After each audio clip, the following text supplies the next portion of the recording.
G'day cocktail lovers, it's time to add one more of my favorite cocktail recipes to the book. This time it's one of my favorites from 2025 called The Merry Widow. It's a classic cocktail dating back more than 100 years.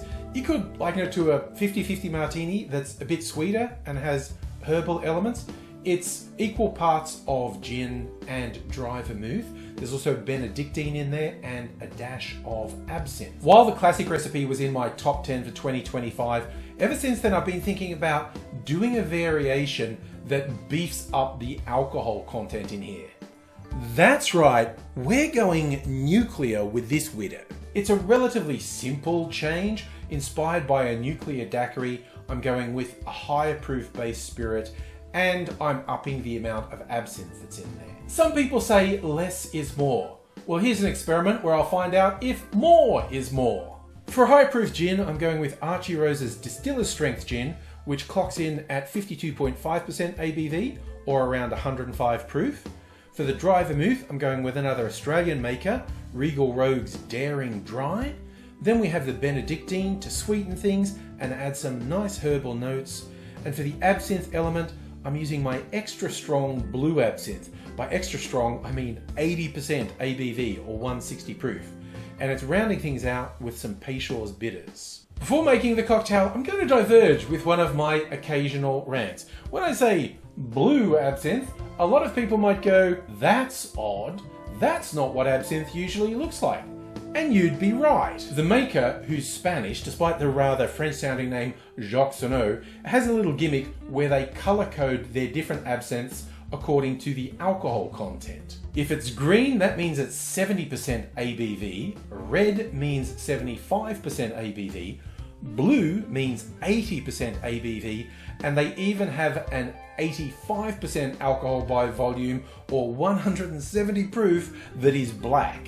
Now at this point, normal people would go, that's interesting, a bit different, but if that's their thing, and that's well and good. But then there are the other ones, the self-appointed experts, the gatekeepers, the absolute dicks who go out of their way to try and make being on the internet a miserable experience. They feel compelled to assert the colouring means it isn't real absinthe because they're the absinthe police, apparently. And you know, yeah, that's your opinion. Fine, have your opinion, then jog on, son.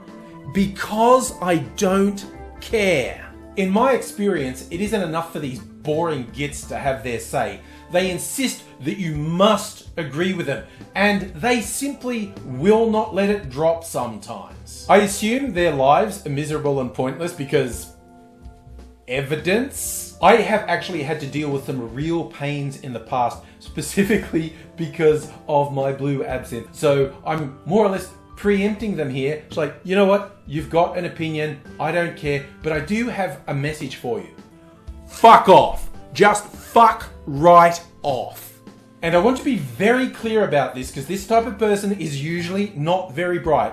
When you fuck off, it is not going to be a short journey. You may think you have fucked off in the past because I'm sure you've been told to fuck off. But I want you to keep fucking off the furthest you've ever fucked off. And when you literally think it's not possible for me to fuck off any further, you're wrong. Keep going. Fuck right off.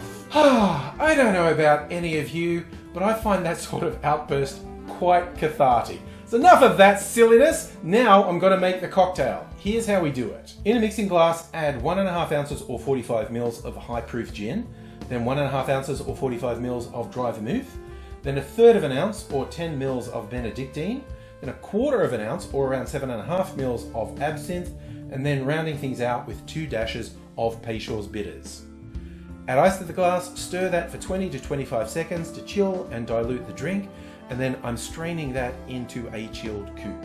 I was quite intrigued as to what colour this was going to come out. Before I added the Peychaud's bitters, that was a nice green, and the red of the Peychaud's I thought might get a bit diabolical.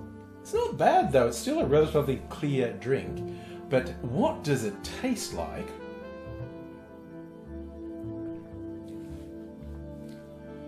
Oh, that is really work. Like upping the absinthe in this It's not overpowering, like, well, you do have to like absinthe, that licorice, anise, and the really strong herbal elements. I really like this, and it's great just really cold. You really want to have this nicely chilled.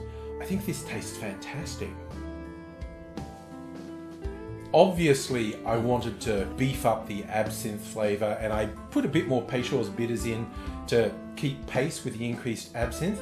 I did have an experiment a while back with another cocktail that had a decent whack of absinthe in it, and I kept adding absinthe until I was like, okay, now it's too much absinthe. I was going to do it with this, but I think this 1/4 ounce, 7.5 mils, was the perfect amount. The way it tastes, I'm almost sure if I added any, I would straight away go, that's too much absinthe. This has come out really well. This is a sort of one and done drink. Any responsible bar wouldn't serve you two of these. Even at home, I'm going to take it easy, and I'm just going to be sitting in the chair, not operating any heavy machinery or sharp implements, let alone driving a car. This is sit down and be quiet, son. You've had your fun for the evening. Now you get to relax. I do recommend, if you like absinthe and if you like to have the occasional really strong boozy drink, this could work really well for you. I really like it. I'm christening it the Nuclear Widow because I get to christen it because I changed the recipe.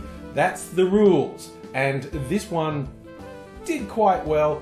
If you do try it, I hope you enjoy it. I'm enjoying it, and I'm enjoying having you along for the ride. I hope you're back soon when I'm back with some more cocktails.